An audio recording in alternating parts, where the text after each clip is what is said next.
Bry's Comics. Welcome to Bry's Comics. This channel is all about comic book investment and speculation with tips and tricks on how to have this hobby fund itself. And today's video is a perfect example of that as I share with you this one trick that helped me secure what could possibly be the rarest version of a hotkey book. But before we jump into that, if you could hit that subscribe button, give me a like, and leave a comment down below, it will enter you to win a CGC 9.8 copy of Amazing Spider-Man #1, the first cameo appearance of Cindy Moon, who later becomes Silk. We do at least one giveaway on this channel every single month, and if you head over to bryscomics.com and sign up for the newsletter, you'll be entered to win another monthly drawing for a CGC slab, and this month is A-Force #1, the first appearance of Singularity, and the first all-female Avengers team. So what we're talking about today is Amazing Spider-Man #194, the Error Edition, and how I ended up with this copy, a CGC 9.6 Error Edition, which I do believe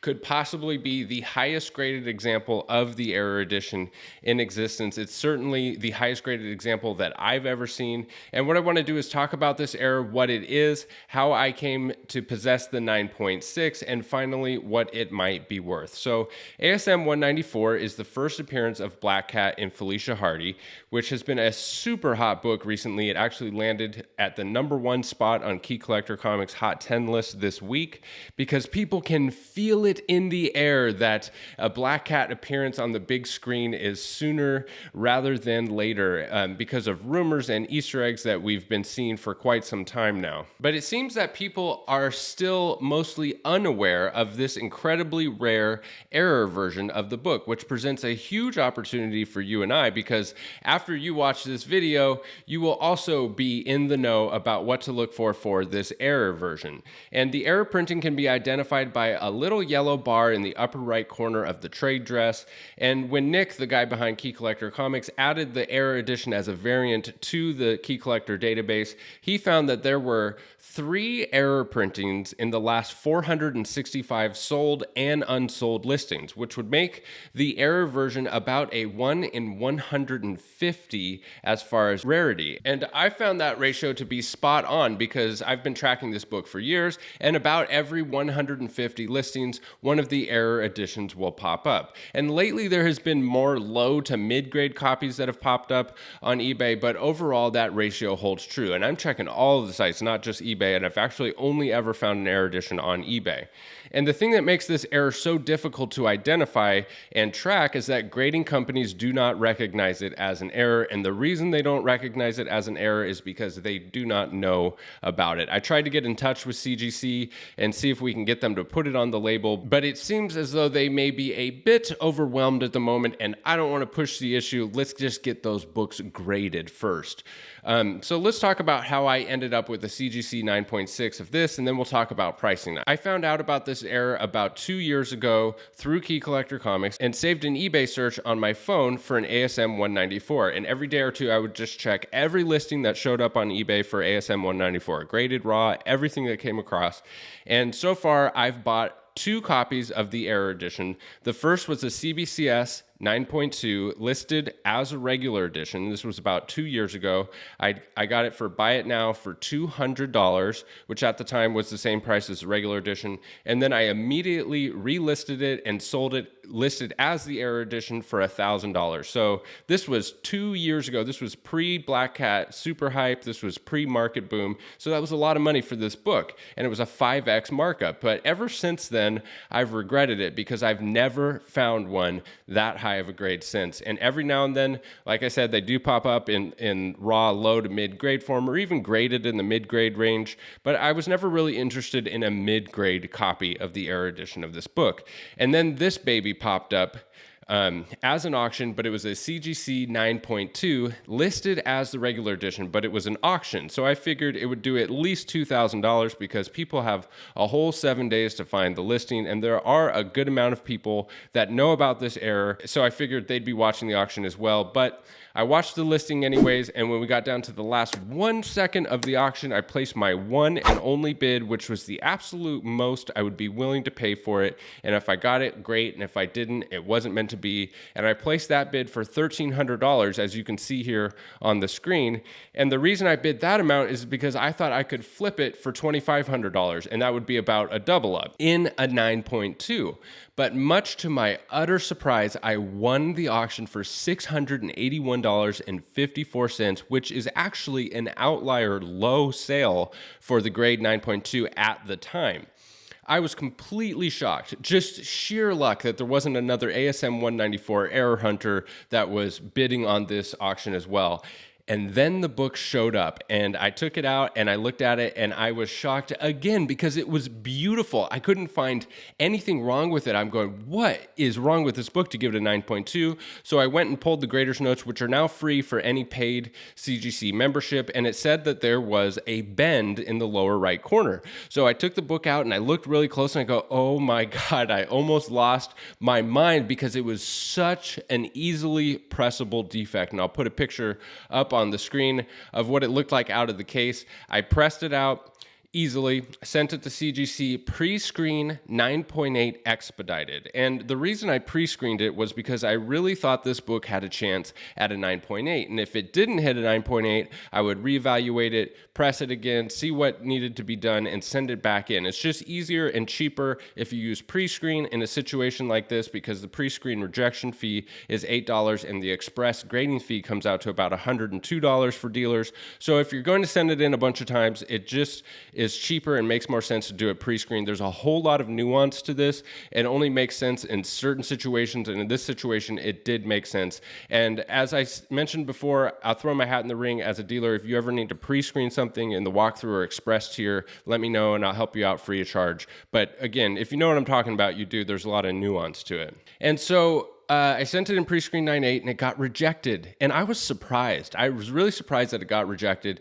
And when I got it back in hand, I noticed that there was like 3 additional defects on the book that weren't there when I sent it in. And it is what it is. I mean, I do believe that it happened at CGC, but how am I going to prove that? I mean, I did have pictures of it before I sent it in, but I didn't even go down that road to contact them and say, hey, you guys damaged the book, because, they can always blame it on shipping. They could say, no, that's not the book you sent to us.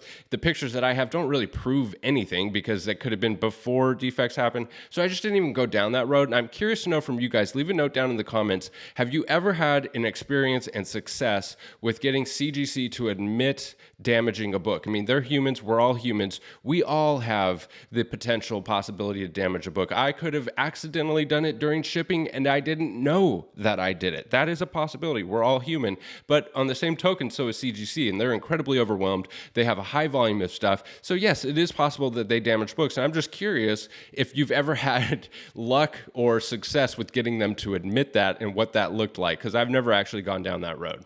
So anyways, at that point, I thought, well, the best thing to do is probably to send this book off to my buddy at Grade Bump Comics on Instagram, Hugh over in Canada. Go give him a follow, you guys, if you haven't already. And I figured I would send it to him to have him press and resubmit it directly to CGC, because if there was any chance that this book could hit a 9.8, Hugh would make it happen by working his magic. He has these crazy techniques, all kinds of different stuff. He showed me once, he calls it a Sharpie, like the pen, a Sharpie, but what it is it's a magic wand, and he uses it to do sorcery on these books. I'm not talking about drawing on the books. I'm talking about using it to get out kinks and ticks and all kinds of weird stuff. Pure sorcery, wizardry is what it is. Huge shout out to you, Grade Bump Comics, for the work that you did on this book. You did a fantastic job. Up on the screen is some before and after photos of the work that Hugh did on the book. And after he worked on it, he said, you know what, man, there's about a 25% chance that this thing will hit a 9.8. And I agreed, because there are just the faintest spine stress lines on the book now, which you can see here on the screen, super minor. And while I do have plenty of 9.8s that look worse than this, it is super borderline. But I do think if I submitted this same book several more times, as long as no new damage was incurred on the book that it would get a 9.8 eventually, but I just don't have the stomach for it. As rare as this book is and how easily it can be damaged, because it's super delicate and it's already been damaged once, I just don't want to risk it. But anyways, huge shout out to Grade Bump Comics. Go give him a follow on IG, you guys. He does awesome raffles for some really cool books. You guys should go check him out.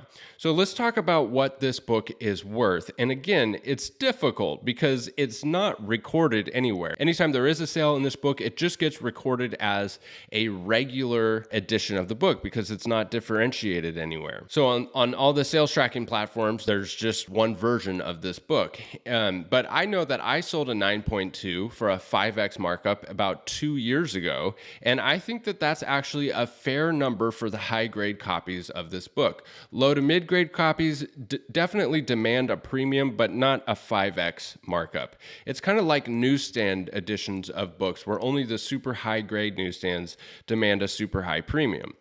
But let's look at a comparable comic, and I think the best comparable comic for this is Teenage Mutant Ninja Turtles #3, the Laird's Photo Error Edition. So this is what the regular edition of the book looks like, and then there's an error edition, which is exactly the same, except the words Laird's Photo have more white space, so it's a color printing error. And to be clear, the red box here on the screen isn't in the actual error, it's just highlighting the area that has more white in the color printing error.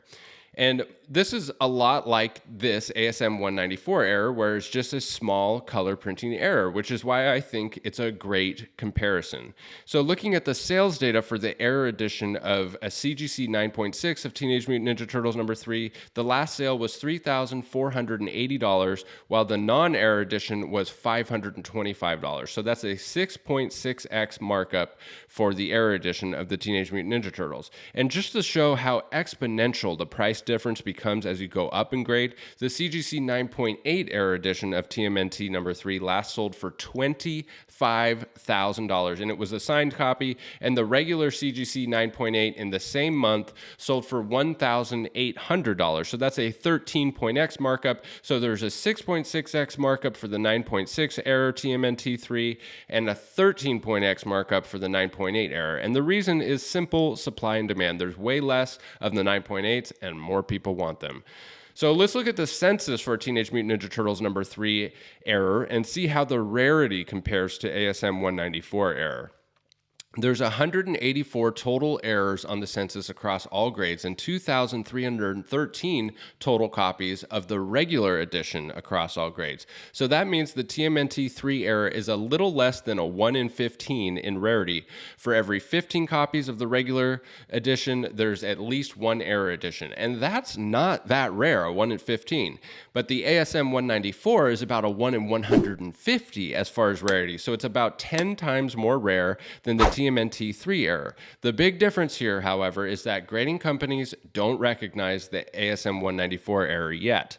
So there's less overall awareness of the error. And it presents a great opportunity for us. I do believe eventually this error will be recognized as more people become aware of it and more data becomes available. The premium for the error edition will go up. So personally, I believe it's justified for this error to have more of a premium than the TMNT3 error, which is a 6.6x markup for the 9.6. However, because the awareness for this error is lower, I'll be pricing it at below a 5x markup. Recent sales of a 9.6 of this ASM 194 are in the $1,600 range. So 5x of that is $8,000. And so I listed this on eBay for $7,000 and I listed it on my website for $6,000. And if it doesn't sell, I'll be totally fine with that. And to explain why, let's look at the census for ASM 194. So today there are 7,925 total copies on the CGC census, 465 of which are 9.8s. 1,064 of which are 9.6. So this ASM 194 is not a rare book by any stretch of the imagination, but the error edition in high grade clearly is a ghost. I love to collect books that are first appearances of characters that are likely to make it on the big screen or that already are on the big screen, but I also like rare. And so if the Black Cat makes it on the big screen soon and she's all badass, played by some knockout actress, I'm going to want her first appearance in my PC, but I don't really want a book that there's another 1,000 copies of out there. But if it's potentially a one of one, that's a huge feather in your cap. So I'll be glad to hold on to this if it doesn't sell, but at the same time, I have a family to support and I support them by selling comics. So if the price is right, I'll have to let it go. Also, maybe you have a stomach for resubmitting this a bunch of times. If you wanted to do something like that, the offer is open for anyone to submit walkthrough or express pre-screen books through my account. No additional charge, but again, that only makes sense in certain situations. Reach out to me if you want me to explain that a little bit more. And I really do think that this book in a 9.8, if notated and explained correctly in the listing description, I think a 9.8 error edition could do 25 to 30K at one of the auction houses. That's a 5 to 6x markup. And we have recent precedents of that kind of markup being justified in today's market for a printing error of a key book. So I don't see why it wouldn't apply to this book. And it could be argued that this book would demand even more of a premium than TMNT because it's from the Amazing Spider-Man title, which is more popular and sought after than Teenage Mutant Ninja Turtles. And Black Cat has immediate on-screen potential. So it really is too bad that it didn't come back at 9.8 the first time. It's clearly super borderline between a 9.6 and a 9.8. If it was graded 9.8, nobody could argue that it wasn't a 9.8. And please hit me up if you have an error edition. I would love to get more info on this book. And don't forget to head over to brycecomics.com, sign up for a newsletter for your chance to win a slab each and every month. This month is A-Force #1, the first appearance of Singularity and the first all-female Avengers team. If you're not already subscribed to the channel, do so, like this video, and comment down below, and it'll enter you to win an Amazing Spider-Man #1, CGC 9.8, the first cameo appearance of Cindy Moon, who later becomes Silk, also the first appearance of Clash. As always, thank you so much for sticking with me to the end of the video, and we'll catch you in the next one. Bye.